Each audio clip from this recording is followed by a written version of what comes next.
You find this a lot, especially in program design over time, is things just keep getting added. Mm-hmm. So that 45-minute session becomes an hour and 15, because you just keep adding. And at a certain point, it is way more powerful to identify what you need to delete than what you need to add. You can call it a needs analysis. There's lots of different tools that can get you there. But when you look at it, and for me, kettlebell training has been such a focus for so long because it's so efficient, because I check so many boxes by completing a swings and get up workout that I don't need the 10 other things that could potentially get me some of the similar benefits. Right. So it is that process of, cool, you're going to add something. What leaves?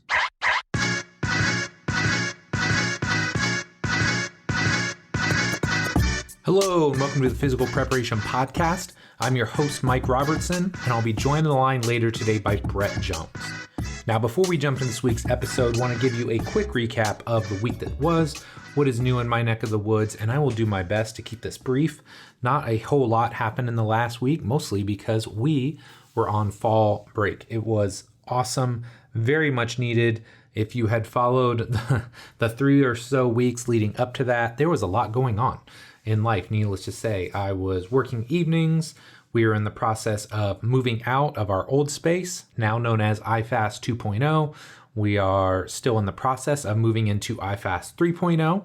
So there has just been a lot going on, and it was really nice to get away and just spend some time with the family. Went down to beautiful Panhandle, Florida. I know Panhandle's not a city. Technically, we were in Seaside, but it was just great. Had a big house. Since we split it 4 ways, had a pool in the backyard, had the beach a half-mile away. It was just great to get away. Very warm there, like 80s every day. And of course, it's even more noticeable when you come back to Indiana and it's not sunny. It's rained for the last 2.5 days straight, and it's cold. I think the high is in the mid to upper 50s. So needless to say, it was nice to get away. Nice also to be back, believe it or not, even though the weather has not been cooperative. The break gave me some much needed time to just breathe, decompress, get an idea as to what needs to happen in the next 3 to 6 months to really push all of the things forward. So when I say all the things, that means family life, making sure the kids and Jess are taken care of and we continue to grow and evolve, making sure RTS continues to move on the path and the trajectory I want it. So I had time to think about the podcast itself, time to think about the cert, what I want to do with that, bring some seminars back to the table. I don't know if the Midwest or Physical Prep Summit are necessarily back in the cards just yet, but starting to do some smaller events that I'm pretty excited about, and I'm sure you'll be hearing more about those. So excited to get some seminars up and running off the ground, things I need to do to get iFast where I want it to be, getting our internship program rolling at a high level. Not that it isn't right now, but just trying to get more high quality applicants in the door, because I feel like that's something that we've struggled with a little bit here lately. We've been lucky in the sense that we have gotten great interns, but we haven't necessarily gotten the volume that I would like. So all kinds of things buzzing through my brain, giving me some time to start working on it. I've just cranked work this morning, so it feels good to be back and just excited to continue to hopefully provide value to people such as yourself, the people that come into iFast, because that's what it's all about, man. I want to make sure we're providing great value for anybody that comes in contact with us. So whether you're a client, an athlete, a customer, if you do business with me, I want to make sure that you're getting the most value for your time and for your money. So more to come, and I will fill you in on all of that. But man, this week's episode is just really, really strong. Brett Jones is a guy I've known for, I was thinking about it the other day, probably 13-ish years in total, maybe a little bit longer. I'd known of him for longer than that, but somebody I have a great deal of respect for, taught me a lot about kettlebell training early on, and the guy has quite the story. He's been through quite a battle over the last couple years, so I'm really excited for you to hear from him. So we're going to take a quick break, and then we're going to jump into this awesome episode with my guy, Brett. It seems like almost every day I talk to trainers and coaches who are frustrated. Maybe they're frustrated with the results they're getting. Maybe they're frustrated because they don't have trusted resources to learn from. And maybe they're frustrated because they simply don't have enough clients and wonder how long they'll be able to stay in this industry. So if this sounds anything like you, I've got something that I know will help. My Complete Coach certification was created for trainers and coaches just like you, who are serious about the results they get and know that becoming a better coach can directly translate to a bigger bottom line. This certification takes the last 20 years of my life's work and puts it all into one massive course. In it, you're going to learn how to use the R7 system to create seamless, integrated, and efficient programs for clients and athletes of all shapes and sizes. One of the best pieces of feedback I've gotten about the Complete Coach Cert is that people that train Gen Pop people and people that train high-level athletes and everyone in between is taking something away from the course. You also learn how to create the culture, environment, and relationships with everyone you train so you can get the absolute best results. You're going to learn the exact progressions, regressions, and coaching cues I use in the gym, from squatting and deadlifting to pressing and pulling and everything in between. And last but not least, I've got an entire section on my assessment process and how to use that to write programs faster and more effectively than ever before. Now, of course, there's a ton more that I cover, but that should give you a pretty good idea of what the certification is all about. Now, here's the thing. Spots for the certification only open twice per year for a limited time. If you're interested in learning more, my next certification will open soon, and if you join my free insiders list, you'll be able to save $200 when it opens. To get on that insiders list, just head over to CompleteCoachCertification.com. Again, CompleteCoachCertification.com, and then stay tuned for our launch emails very soon. Thank you so much for your support, and I hope you'll pick up a copy of the Complete Coach Cert when it launches. Brett Jones is grateful to the many mentors who have provided opportunities for him and allowed him to stand where he does now in his career. Brett is the Director of Education at StrongFirst, the school of strength founded by Pavel Tsatsouline, who introduced Russian kettlebells to the West in 1998. Brett has been teaching and swinging the kettlebell for over the past 20 years, as well as consulting with professional teams and athletes worldwide. Despite his experience and expertise, Brett continues to evolve his coaching principles and remains dedicated to developing the fitness industry's quality of education. Brett joins me today to share what he's learned over 2 decades of teaching and coaching kettlebells. He discusses the importance of movement screening and evaluation in training and explains why coaches need to do a needs analysis on their program design. He shares how his training philosophy has evolved throughout his career, and last but not least, Brett also describes how he got back into his training after battling and beating cancer. This is an awesome episode. It was so great to catch up with Brett, and I really think you're going to enjoy it. But enough from me. Let's do this.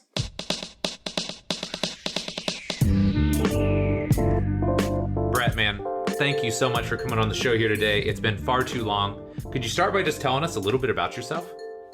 100%. Mike, first off, it is fantastic to have the opportunity to be on the podcast and speak to you and your audience. We were chatting a little bit before we hit the record button, and I was there in 2008, 2009 to do a kettlebell workshop and spend some time and put on an epic eating display at one of the fine restaurants there.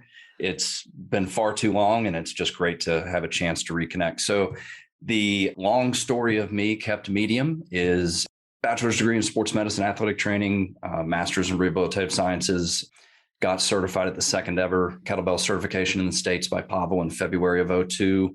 Oh yeah, I'm also an ATC and CSCS. Spent some time working with Gray Cook, and 2006 started traveling, teaching, and really developing what became the Secrets of series and the level 2 workshops for FMS. Yeah. Currently director of education for StrongFirst.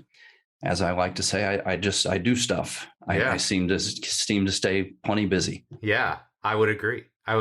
So, I was thinking about this. I believe I actually had you on the old podcast.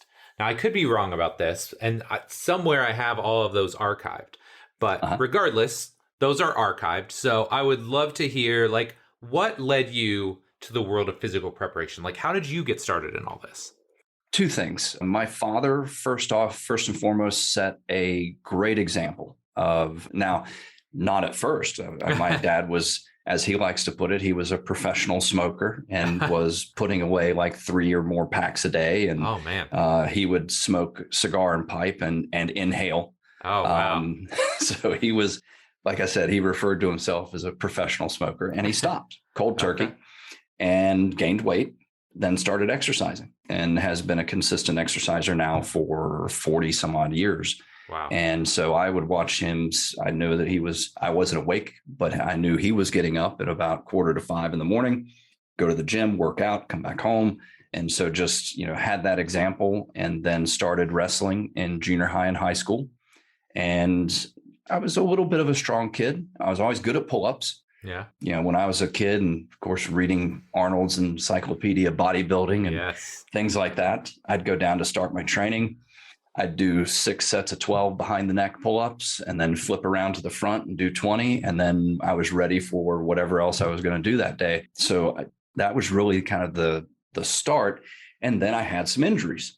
Hurt my back in my 10th grade year. Somebody thought it was really funny to run across the wrestling room and spear me in my low back, which pretty much started a lifetime of on and off back irritation. Right. So I had a few things happen, had some physical therapy, got interested in becoming a physical therapist. Okay. And then I found out you had to do things like physics. And I was like, well, no, right. But I could be an athletic trainer. So I went to High Point University and went to the athletic training program there. And that just kind of started me down the path of a more clinical path. But then as I started work as an athletic trainer and realized that I did not want to do that for the rest of my life. Right. And that's probably a subject for another podcast, and the trials and tribulations of the athletic training profession. Right. I started running a hospital fitness center in Clarion, PA. And that was kind of the beginning, the transition into the fitness world. Athletic trainers tend to be very reactionary. Yep. We're great with handling things that happen on the field and court and rehabbing those and getting people back to play. But, really getting involved in the conditioning side, that physical preparation side, is something I think should be emphasized. And, transitioning into fitness just allowed me to do that with various clients and people that I've worked with. Yeah, I love that.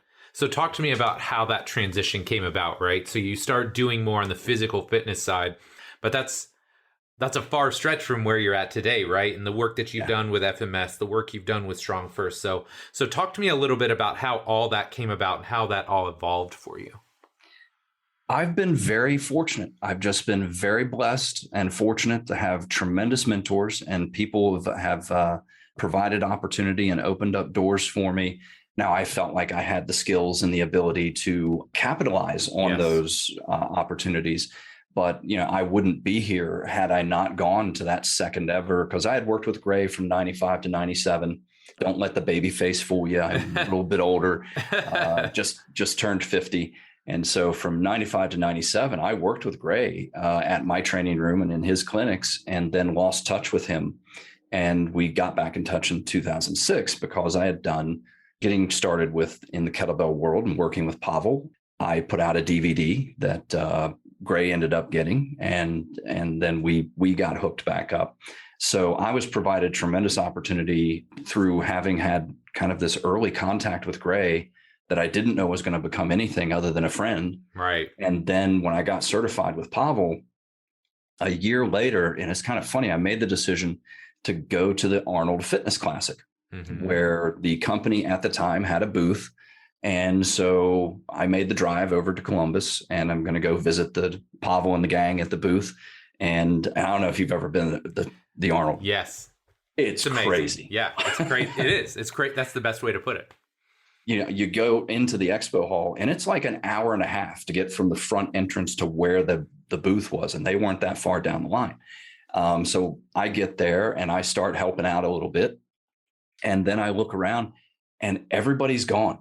They've left us, my former wife and I, they left us in charge of the booth. So I ran the booth and did stuff for like 6-7 hours. And at dinner that night, Pavel said, come be a senior instructor. And so in April of 2003, I started teaching at the certs and things like that. And, had I not gone back and been a part of that event, would I have been invited to be a senior instructor, or would it have happened 3, 4, 5 years later? And I'm sure you can look back at things that have happened in your life where there's what appears to be a chance meeting or a one-time thing that becomes something incredibly profound. So, Right. In the process of working with Pavel and putting out some information, got back in touch with Gray. Boom, that sets off, a whole other end of things, which is really, I think, where the athletic training and the strength conditioning really kind of came together through that. And so, that's kind of, I've been fortunate, and I've been willing to put in the hours and to take advantage of opportunities that have been presented. Yeah, I love it. Okay. So one thing I'm intrigued by, you mentioned it a couple of times now, you were in the second ever RKC. So what led you to that? Because at the time, it was not a small investment, right? It wasn't the marketing machine that it became later on. So like what led you to say, this is something I think I want to check out? So somebody that had worked with me at this wellness center that I was running comes back and says, hey, you should check out this Pavel guy. He has this book, Power to the People. And so I got it, and I was immediately hooked. Like I'm like the minimalism, the anti-bodybuilding sort of stance, the efficiency, the focus on strength. I was like, okay, I'm in. And then, of course, now the marketing machine was a little stronger at that time than you may have known, because the marketing machine kicked in, and the kettlebells were the next thing. Yes. And he had put out the original RKC book, Russian Kettlebell Challenge book, and I actually got it and I read it, and I said, I can do all that with a dumbbell, and I threw it in a drawer. But it was, it kept picking at the back of my head. So I pull it back out, and I hook up a dumbbell to try one of the snatch workouts with a dumbbell. And when EMS revived me, I thought I should go get trained in this. And that's a joke. EMS did not have to revive me, but it was this completely different experience of what a training session was. And I decided that I should go get trained in it. I missed the opportunity to be a part of the first one, and made the trip to St. Paul to be a part of the second. I love it. Yeah. I clearly remember you not only coming to our gym and teaching me, but let me give everybody kind of the backstory there, and I'll try not to take too long. But essentially, Pavel had reached out to me and said, hey, I appreciate your work. I like what you're doing. I'd love to let you come experience the RKC and see what it's all about. And at that point in time, literally, we had one 24-kilo kettlebell that I attempted to swing, on occasion, but I was like into powerlifting. So I'm like, But I, at that point, had the realization that if this is something I'm going to do, like I do all things in my life that I'm serious about, I'm going to apply myself with full vigor. And I'd heard rumors about the snatch test and how grueling it was. So we brought you in, and you were very gracious, spent a day with us and taught us all of the key techniques. So I thought that was great. And it gave me a leg up because I kind of knew what I needed to do. You gave me some tips on training and how to prepare myself, all super helpful. Now, I will tell you that 3 days in all of my athletic endeavors in my life was arguably the most challenging in all aspects, right? It's physically taxing. It's mentally taxing. There's like, I don't want to say, maybe there was like this almost militaristic feel where everybody has to kind of jump on board. And it's very frustrating when you can't control the idiot that's taking like 10 minutes to go to the bathroom. And so now we get to do swings or burpees or whatever it was because somebody can't get themselves back from the bathroom. But I tell you all this because I learned a lot from you and from that experience, and I still use kettlebells and coach kettlebells. Now, this is all leading up to my question here. We could do like the 100 millionth breakdown on how to swing and snatch and all that. But what I think is a better use of your time is, okay, you started in 2002. Is that correct? It is. So in 2002, and now we're in 2021. So 19, 20 years of kettlebell experience. What have you changed about your coaching, your cueing, anything as it relates to kettlebells in that time? Because I think that's way more valuable. What have you learned? It's an interesting question because early on, so we go back into that 2003 when I started teaching at CERTS, and I received my first kettlebell late in 2001. It's sitting right here. Old Yeller, as it's become known. So yeah, I've been swinging for 20 years. I've been teaching for 19. And early on, we would spend 4 hours of a workshop just getting people to break parallel in a squat. It was just nobody came in with like the requisite mobility. Yeah. And so where we went over the years was how do we get people doing this quicker? Now we spend almost no time getting people to break parallel. Pretty much everybody comes in with a full squat. So the progression for me and what gets me excited from a coaching standpoint is how do I cue you to get you where I want you to be quicker? How do I bring awareness to you of the thing we want to change? Yep. And how do I make that change happen in a much more efficient fashion? And so it's kind of that progression from shotgun to sniper, right? I don't want to and scatter 10 different cues. I want to dial in and nail the cue that gets you where you need to be. I was at a workshop with Nick Winkelman before he had put his book out. And if you haven't looked at Nick's stuff, and I'm not speaking to you, I'm speaking to your audience. If you haven't looked at Nick's stuff, you absolutely should do it. And what I was really happy with when I heard him talk was we were probably 85% there.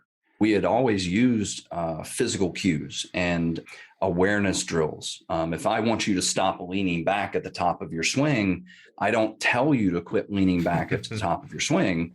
I put my fingers back there, give you a little bit of wiggle room, and then I tell you, don't hit my fingers. Yep. And you have to work it out. So that progression and just kind of really diving down into that science of coaching and cueing is really what's excited me over the last few years. Because to your point, 20 years down the road and having taught more than a couple of people how to swing, I still enjoy it. Yeah. And I enjoy it because now I try to bring these rich, multi-layered cues to people to get them doing something faster and better. So yeah, that's what gets me excited. Yeah, I love that. And it's something that I talk about with our interns because we've got some fresh interns there, and I've spent a lot of time on the floor here lately, and you know, they're taking like 5-10 cues or like, try this. No, try this. And I'll go up and I'll be like, no, just do this. And they have that look of, oh, but to your point, it's like you're surgical, right? You're surgical and precise, and you've seen so many reps. You know exactly what you want, and you know more times than not the exact cue or the exact tactile thing you need to do to get them to understand it. But the problem is that takes time, right? And in today's day and age, again, I think we all probably dealt with this. You want it immediately, so a lot of people aren't willing to suffer through some of those reps. So to the young coaches listening to this, understand it takes time, right? Like just because Brett looks at a swing and does one thing and fixes it doesn't mean you're going to have that same level of success. Doesn't mean you can't down the line, but it takes time, right? Absolutely. So, another thing that I remember now, I'm having all these flashbacks of various interactions, but beyond the one day that you did, we also brought you in when we did our big seminar, big summit every year, and you did a talk on kettlebells. And something that you mentioned there, it still stands out to me to this day. But one of the first things you said was, okay, hey, great, you're interested in getting into kettlebells. I love it. I love kettlebells too. Here's the first question you have to ask yourself. What's coming out? What's coming out of your program? Talk to me a little bit about that. I'm trying to remember my point. Well, okay, so the point was simple though, right? Like most people, we have this additive thought process, right? It's like, oh, in this workout, I squat, I bench, I deadlift. Okay, that's great. But now you don't just add kettlebells in on top, right? 100%. I got you now. Yeah. I got one neuron and it finally fired. You find this a lot, especially in program design over time, is things just keep getting added. Mm-hmm. So that 45-minute session becomes an hour and 15, because you just keep adding. And at a certain point, it is way more powerful to identify what you need to delete than what you need to add. You can call it a needs analysis. There's lots of different tools that can get you there. But when you look at it, and for me, kettlebell training has been such a focus for so long because it's so efficient, because I check so many boxes by completing a swings and get up workout, that I don't need the 10 other things that could potentially get me some of the similar benefits. Right. So it is that process of, cool, you're going to add something. What leaves? You know, if we were talking to people that live in New York City or live in an apartment in LA or something, and you're like, what are you bringing into the apartment? They know immediately something's got to go, right? Because there's just no more space. Yep. And now I live in a house in Pittsburgh where we have a little bit of extra room. So I can keep bringing stuff in the house. And at a certain point, I look around and go, oh, shoot, I need to take something out.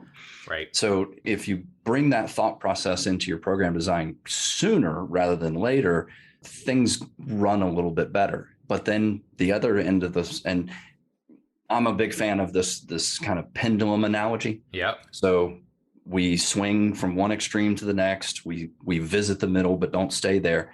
And so sometimes when you really embrace this idea of what am I going to delete and how can I have this minimalist program to get me where I want to go, you're going to end up dropping something that you should not have dropped. Right. Yeah. Yeah. And for me, like, that was single leg deadlifts. Oddly enough, I ended up having my right knee scope late in 2019, I think. Okay. It was either 18 or 19. And in preparation for that surgery, I started adding some single leg. My idea was I want to be as strong as possible going into surgery so I can come out, have an easier rehab. So I started adding back in some single leg deadlifts, and man, my knee actually, it improved. I still needed the surgery. I mean, it didn't fix the meniscal tear, but I'm like, man, this is amazing. Why did I delete these from my program? Yep. Because I went the pendulum swung a little too far in that direction of what can I delete? Yep. And so it's always a juggling act. Absolutely. You know, I think too, part of it is just wisdom with age, right?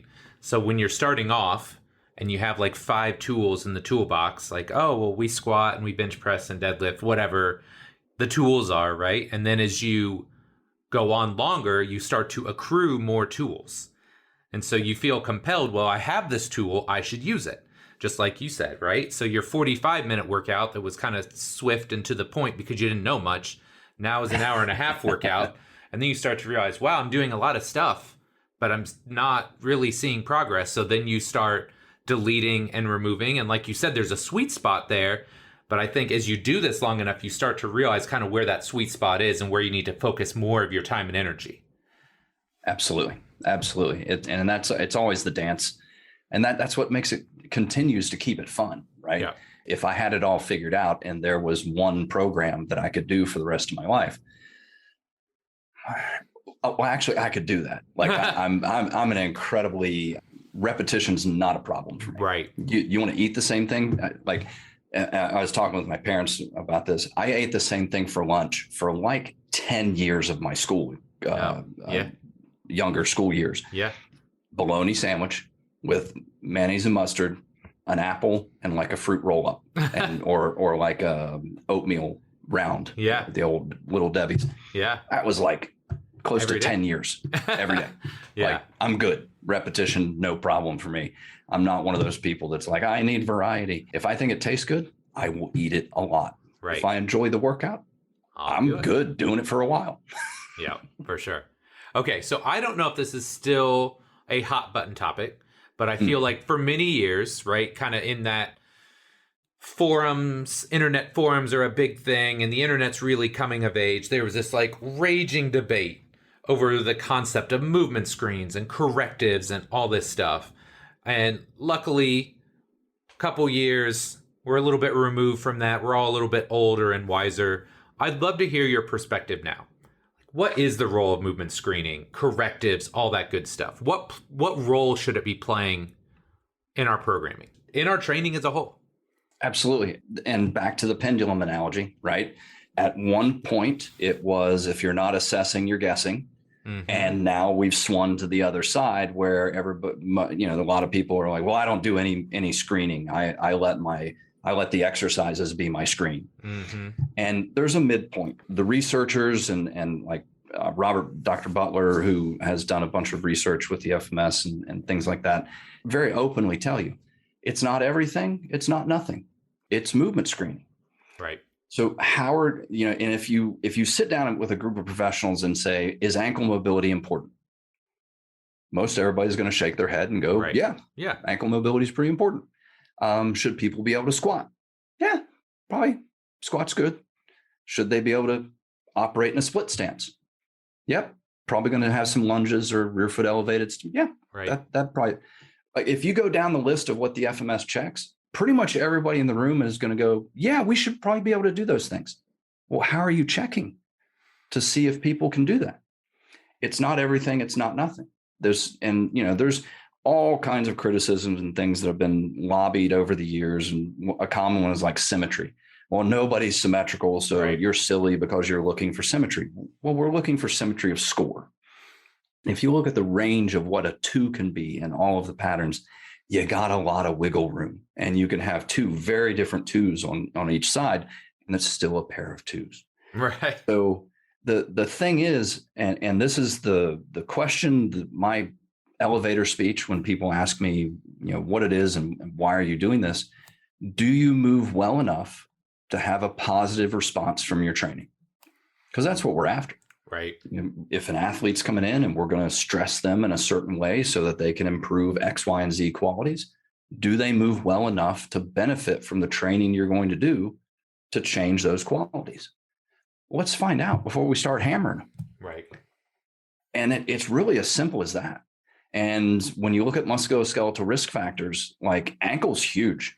And if you're not familiar with the new ankle screen that lives within the FMS now and has coming up on 5 published studies on it, it's a really cool, efficient way to check ankle mobility and make sure that you're checking that box before you start stressing people in ways that need ankles. Right. So really simply, it's that starting point. It's that baseline. And it's managing your minimums. It's not seeking movement perfection. Right. It's manage those minimums. You should be able to at least do X. If you can at least do X, let's get after it. Let's go after that. And correctives is interesting because now the trend is, well, I'll just do correct exercise and that'll fix everything. I get a little snarky on this one because I can be snarky. Right. And if that's true, if correct exercise fixes everything, the next time something's wrong with your car, hire a Formula One driver to drive your car. It will never be driven with more technical precision than by that professional. Right. Probably not going to fix the car. Right. Or we could just drive the car harder, right? Because that's the other answer is, well, I'll just train through it. Well, okay. Go on a cross-country trip when you know you're hearing that pinging and you've turned the radio up and you're just going to drive it out. It'll work its way out. Right. Maybe not. So there's easy kind of snarky comebacks to some of the questions and criticisms, but how are you going to get started with the person that's in front of you? How are you going to create an individualized approach? Yep. The shift in mindset is to opportunity. Where are my opportunities? Where's my opportunity to create change from a movement perspective that will benefit them and everything else they want to do? And where's my opportunity to actually start pushing on chasing those qualities that we want to improve? So it's not about denial. It's not about failure. It's not about dysfunction. To me, it's not about any of those things. It's opportunity. Where's my opportunity to improve? Where's my opportunity to push and go after the qualities that I want to develop? And it's holding myself to a baseline. Yeah. It happened to me the other day. I was on a session with somebody and I'm like, I bet I'm going to find X. And so I checked X and that was not the problem. Yeah. But had I not checked, I would have gone down that rabbit hole and I would have chased that. And when you start chasing something, you kind of almost obligate yourself to find it, right? Yeah, absolutely. And I don't want to do that. I want to have this baseline that allows me to bounce stuff off of it and check all of those assumptions before I start down bad paths. One of the things I'm still shocked by is I couldn't imagine coming in and just cold starting to train somebody, right? Like there's so many ways you can do this, and it doesn't have to be the FMS. It doesn't have to be any specific tool. I mean, look, like how are we responsibly training people without any form of evaluation, right? It'd be like going to the doctor and just, okay, you're just going to get this drug, right? Like no history, no background, no labs, just, yeah, we're going to give you this because we think this is the problem. So everybody can have a different approach. But the thing that I find with these introductory type sessions too, is it gives you an opportunity to start building credibility, building rapport, taking that time to understand the person standing in front of you. There's movement stuff, there's psychological stuff, there's a lot of things that you can pick up on. And a lot of us don't work in truly one-on-one environments anymore, right? So this may be one of the few times you get to just sit down one-on-one in this very unguarded, safe space where they can talk to you about, this is what's going on, this is what I've tried before. So there's just so many benefits to it. And I just can't fathom people not doing it in some form or fashion, right? We can disagree about which method is best, what tool, system, whatever, but like hopefully we can all agree that taking some time out early on to evaluate somebody is probably a pretty big deal. 100%. And 10 different directions we could go with this, right? Florence Kendall's Mystery of the History. Because you should be having people fill out paperwork and history and medical injury and training, and they're still going to forget stuff. Yeah. Just like, I mean, I had a knee surgery like 2 years ago, and I struggle to remember that it was 2 years ago. Right. So there's going to be things that pop up when you in the process of screening somebody and you find an ankle that's restricted. And so like, well, I sprained that back in high school, or, yeah, that was a problem when I played this, or whatever the case may be. And they start realizing that, man, this person, and I've had this response from so many, not only people that I've screened, but professionals that I've worked with come back after having learned the movement screen and things like that. And one of the common refrains they get from their clients is, nobody's ever really cared to look at how I move and maybe try to find some of these things beforehand. And again, I kind of hammer away at the ankle example nowadays, just because it's such an easy example and so prevalent and so impactful from a musculoskeletal risk standpoint. But if you find that tight ankle and the person comes in and says, well, I'm having trouble squatting, and you find tight ankles, well, winner, chicken dinner. Like I know that I can go after those ankles and I can probably have an impact on helping this person squat better. And so again, opportunity. Where are my opportunities? And if you look at it from that standpoint and you apply it and just use it as a baseline, it's again, it's not everything. It's not nothing. It gives me a starting point. And, the thing we haven't touched on is when you find pain, somebody comes in and says, well, I want to get fit. Well, some things might come off the table because there's a shoulder pain or knee pain, and they might even not know about it. Because what's getting ready to happen is, and let's assume that this is somebody who has not been exercising. That person who has not been exercising is now about to ask 10 times more of their body than what their daily activities will demand of them. They could have a knee that doesn't do everything it's supposed to do without pain, and they don't know about it because they haven't asked their body for these things. And then you just throw them into an exercise program and they get knee pain. And then, the technically correct exercise thing is also interesting to circle back on that for a second, because people are like, well, okay, so I see a problem in the squat. Well, what is it? Is it an ankle? Is it a T-spine? Or are they not able to have good lumbopelvic control? What's going on in that squat? So if I just jump into the technically correct execution and I don't check the movement and I find a problem in the execution, now I got to go back and check the movement anyway. So why not just do that first? Let's just take it off the table. And to your point, like, I'm obviously a fan.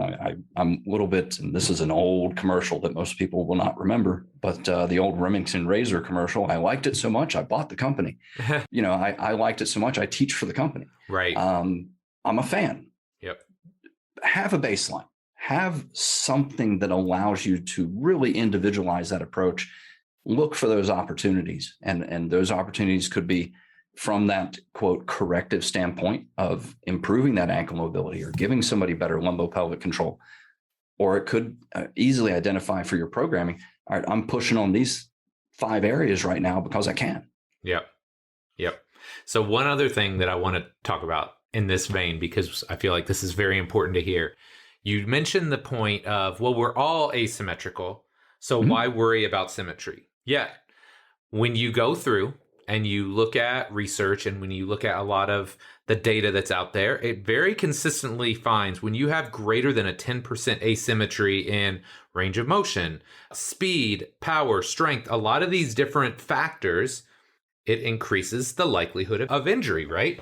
So it's always humorous because they say, oh, well, we're asymmetrical. And just assuming like, okay, so I have this massive asymmetry and I'm just going to let it run rampant, right? So like one of the things that I always try and describe is, hey, look, I'll have that discussion with somebody. They'll be like, oh, well, this side feels different than the other. And I'll be like, hey, that's okay, right? We are asymmetrical. The goal is to manage those asymmetries and minimize them, right? We know we're not going to be, just like we're not going to move perfect, we're not going to be perfectly symmetrical, but we're also not going to let these asymmetries run rampant to the point where now we've got potential injury risk going up because we haven't taken care of simple stuff that we could do in their programming. 100%. And so the example I'll go with here is within shoulder mobility. Okay. If I have a 20 centimeter hand, I can reach between 20 and 30 centimeters and score a pair of twos. Yep. That's a big difference. It allows for individual structural differences. And I'm a huge fan of looking at those structural differences. I've got kind of square pegs and round holes for my hips. So I adjust my stance and do what I need to train with that.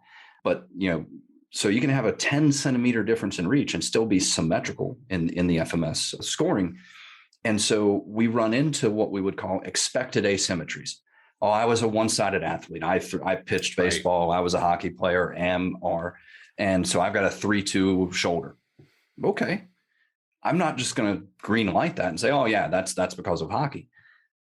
The things that sit underneath that, your neck, do you have nice range of motion at the neck with no pain? Do you have T-spine mobility? Can you control your scapulas? Right. Well, and breathing. So, there's 4 different things on the list for me before I ever even think about your shoulder. Right. Now, if I run into that person that has that expected asymmetry, I'm still checking breathing, neck, T-spine, scaps. Now, if I go down my list and that's green light, green light, green light, green light, I'm no longer concerned with your 3-2 asymmetry. Right. Because the stuff that sits under there that would make the foundation for that, all that stuff checks out. Cool. But I start going down that list and your neck's locked up and your T-spine doesn't move to the right and your breathing's funky. Man, I just found 3 significant areas where I can have a big impact. Because if I can normalize your breathing and your T-spine, 10 other things that the screen doesn't even touch on are going to get better. Right. The asymmetry thing is interesting. And some of it is just snarkiness from people that want to criticize. Yes. And some of it is, and it's also become popular. Elite sprinters have some tissue stiffness that helps them in their sprinting. Yep. For all other athletes, you should probably have pretty good ankle mobility. Right.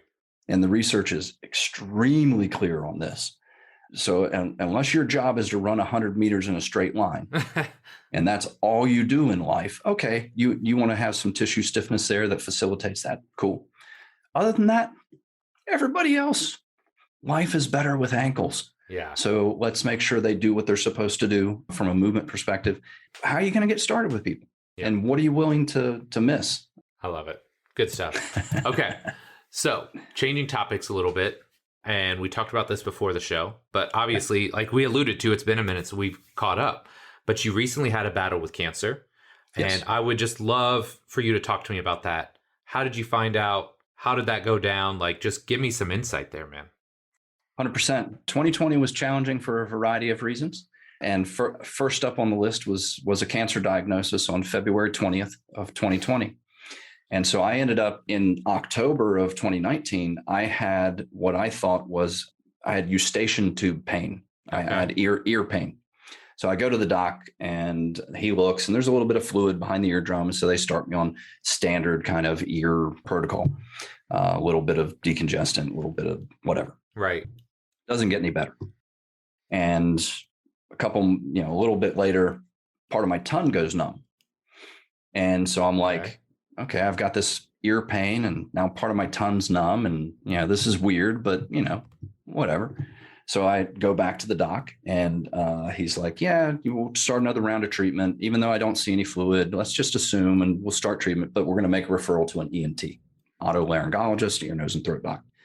And so I go in and have an initial appointment with the doc who looks at me and he says, this is funky enough. Let's get you to our throat specialist within the practice. Just like if you go to the orthopedic, you got the knee guy and the shoulder, the shoulder girl and, whatever. So I go to this person and we do a CT scan and the results are kind of like, we don't really see anything significant.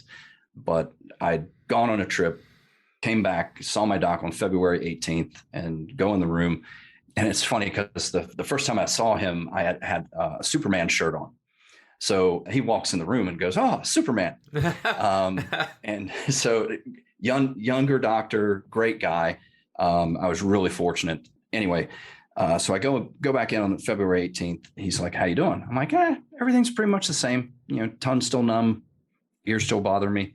He goes, I got an opening for surgical biopsy on Thursday. Let's do it. And I'm like, all right, let's do it. From a general standpoint, if I have identified the next step, I will take the next step. Right. And so in this case, the next step was, let's find out. Right. And so I go in, I have the surgery, and I wake up to my wife and the doctor. They wheel me into the room, and your wife's usually not in the recovery room. Right. And so he told me, it's cancer. You got cancer. So I had stage 3 primary tonsillar squamous cell carcinoma. Wow. And which resulted in 7 weeks of 5-day-a-week radiation, 2 chemo infusions, during which I lost 40 pounds, went from 205 down to 164. It was the most challenging thing I've experienced in my life. Yeah. I was in the hospital 3 different times during those 7 weeks for different things. Chemo sucks. Radiation sucks. I ended up I was on fentanyl patches and painkillers for like 8 to 10 weeks, 8 to 12 weeks after, because the radiation actually stays active for weeks after you finish your treatment. So I had some pretty significant struggles and, losing waste, really just wasting away to 164.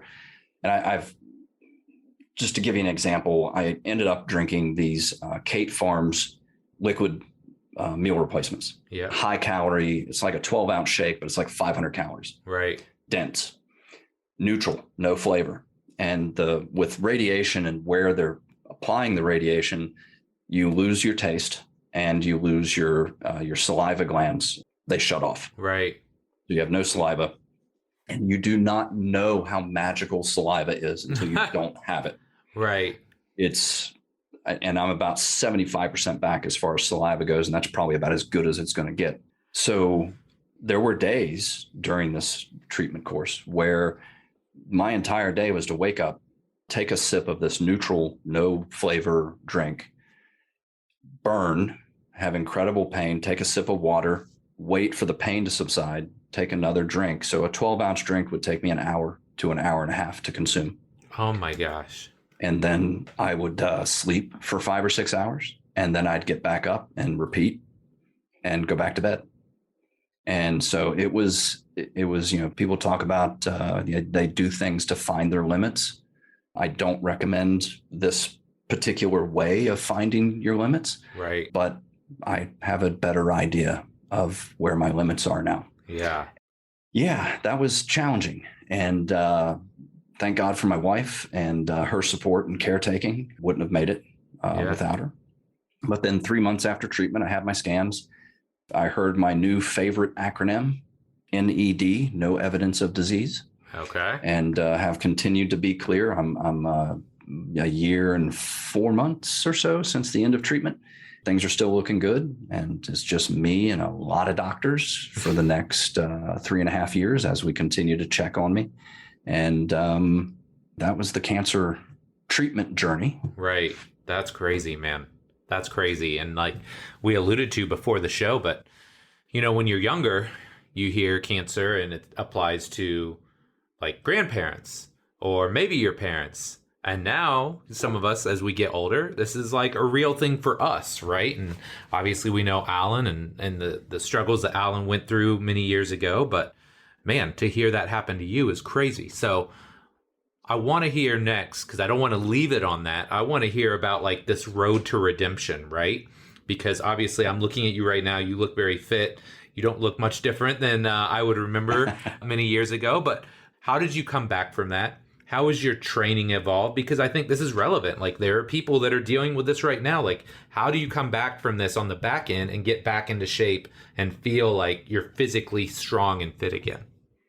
It's amazing. So first off, Alan was a tremendous source of support and friendship during my treatment. And, talk about somebody that knows what you're going through. Right. He was amazing. He reached out, and I've known Alan for years.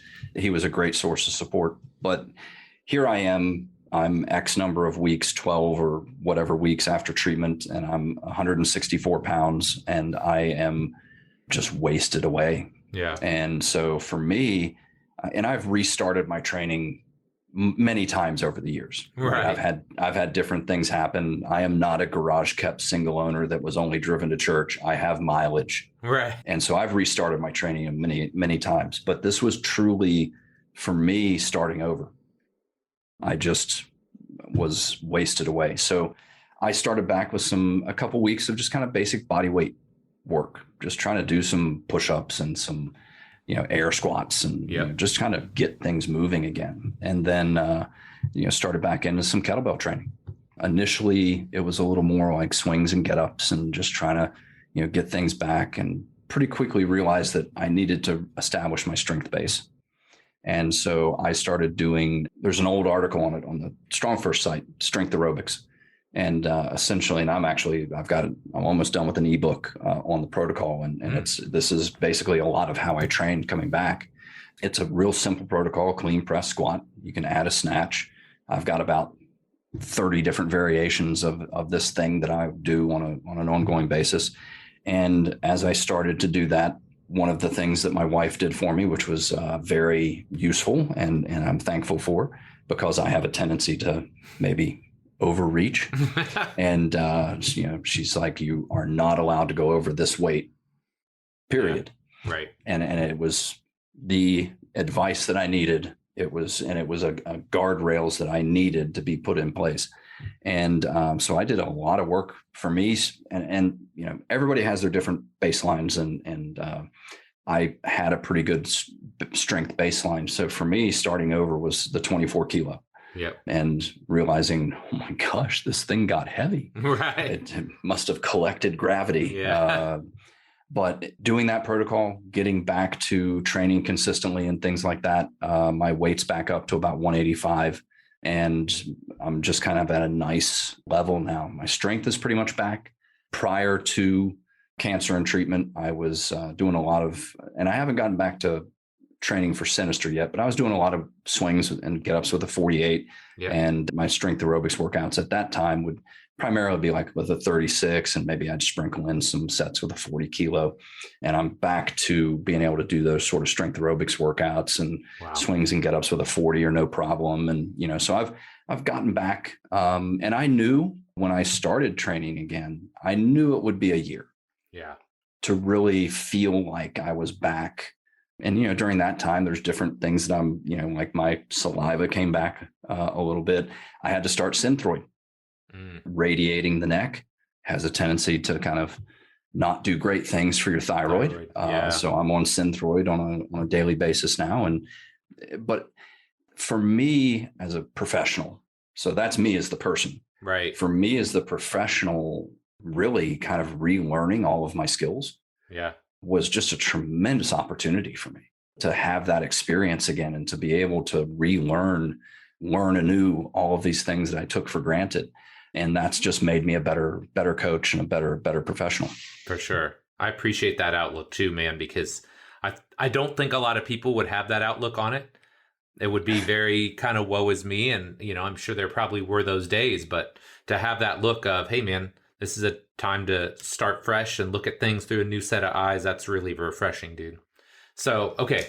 If you could alter the space-time continuum, and give young Brett Jones one piece of advice, what would it be? Relax. I don't think anybody's ever said that. I like that, though. I was talking to my parents recently, and we were talking about a couple of things. I've never been young. And I was just kind of born an old soul. I have never, there are times where I'm just not good at fun, right? I just relaxing and having fun. I'm a workaholic. Yeah. I've done various bouts of counseling and things like that over the years. And this counselor just kind of worked me right into the corner that she knew I would be in and asked me a few questions. What's the role of a father? Work. Ooh, wait, there's probably some other things on the list, but that was my response. And so if I could go back in time, relax, enjoy, there's probably 10 memes that I could find that would be in that direction. But yeah, that's where I'd go. Yeah, I like that a lot, man. Okay, last but not least, we got our lightning round. So 4 fairly short questions. Your answer can be as long or short as you like. Number 1. And I realize this is hard. Nobody's asked me this, but I know it would be a hard question. But number 1, what's your career highlight so far as a coach? It's not one, but it's one theme. Okay. And it is the success of my students. I've worked with people that I've helped walk again. I've worked with people that have accomplished their StrongFirst cert. I've worked with people that have accomplished an athletic endeavor. I've worked with grandparents who could get down on the ground to play with their grandkids again. And no one of those things is a superior achievement because every one of those achievements was important to the person that I was working with. And I enjoyed all of those successes. Yep. And so that's it. It's when I read that question, I was like, yeah, it's not one thing, but it is one thing. Yeah. It's the success of my students. Yeah. That is a pretty powerful one. I might have to steal that. Except it would be like same theme. It would be like the success of the people that have worked with us, right? Like the interns, the coaches that have gone on, the athletes that you've worked with that have achieved certain levels of success. Good answer, man. I'm going to steal that. Well, and that, to go beyond to the educator side of things, I've had the opportunity to provide information that has helped people in their either become a fitness professional or to be better as a fitness professional and to have success with their students. Yes. And so that's one of those things that I take very seriously. Yep. And I know that, it's not about me. It's not about my success. It's the success of the students. Yeah.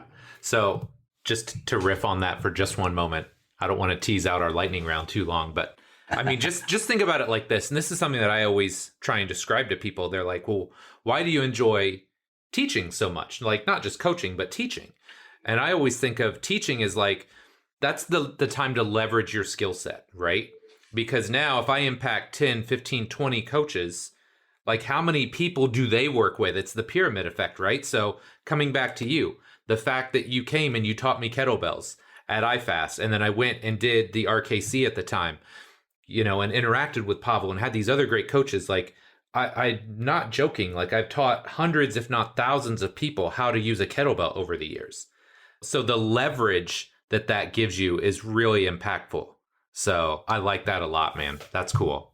Awesome. That's cool. Okay, number 2. What do you enjoy most about teaching kettlebell courses? It's the light bulb. It's the aha moments. It's the I didn't think I could do that moments. That's pretty much it in a nutshell. It's looking for those opportunities and finding those successes. Okay, so one more side note. I'm just having like all these like memories come back, but I don't keep in touch with them as much, but people that I legitimately only met one time at the RKC, I still interact with via like social media and stuff. The camaraderie, right? Because there was like a group of 10 of us and we hung out and we were in a group. And when it was all done, we had dinner and drank beers together. It was like the camaraderie you develop was very powerful. And to expand on that for just a minute, because you mentioned the challenge. Yeah. Right. It is a physically, mentally demanding weekend. It still is. And it is, for lack of a better term, a rite of passage, which we have so little of in our society. Yes. And so to be put in that situation, to have to physically perform, to have to take in the information, to be able to turn it around and coach people, it's tough. And so and then there's the snatch test and the grad practice, and there's a lot that happens. Yep. And so being put in that situation, one of the things that has been very impactful and that I'm proud of over the years is we have a good number of military and former military or first responders who come through the CERT, and they feel like they've found their tribe again. Yeah. They feel like that, because there's expectations, there's standards, there's requirements. There is that rite of passage. Right. And so it is impactful. And again, something I take very seriously and that I'm proud of. Yeah, that's awesome, man. Okay, number 3. This may not be a lightning round question, but I'm going to use it anyway. By your definition, what does it mean to be a leader? Oh boy. It's interesting because over the years, and as I progressed with Pavel, and as I've done more with Pavel and StrongFirst and FMS, I have ended up in this position of leading.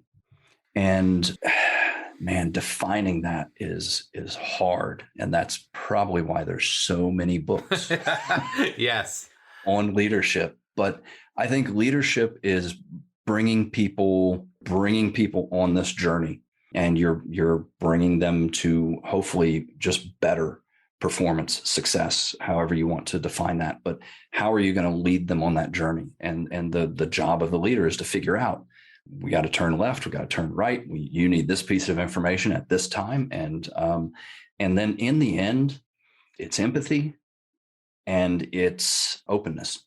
Yeah. I'm open with my vulnerabilities and the things that I've been through. And that from a leadership standpoint gives me the better ability to be empathetic, to understand what somebody's going through and maybe, help them in a way that other people can't.